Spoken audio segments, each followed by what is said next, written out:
मध्य प्रदेश राज्यातील विदेशी मद्यसाठ्याची महाराष्ट्र राज्यात अवैधरित्या होत असलेल्या वाहतुकीविरोधात कारवाई.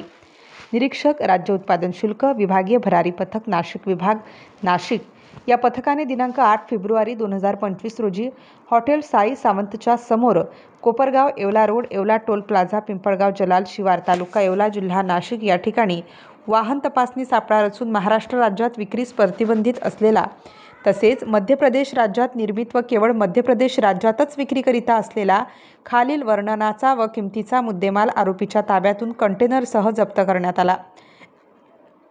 परराज्यातील विदेशी मद्यसाठा 1141 बॉक्स, तपकिरी रंगाचे आयसर प्रो 6 चाकी ट्रक, एक मोबाईल संच असा एकूण 1,07,72,880 रुपयांचा मुद्देमाल जप्त करण्यात आला आहे. आरोपी शंभूसिंह भेरूसिंह राजपूत वाहन चालक वय 33 वर्ष ह्यास ताब्यात घेतले आहे, तर एक आरोपी फरार आहे.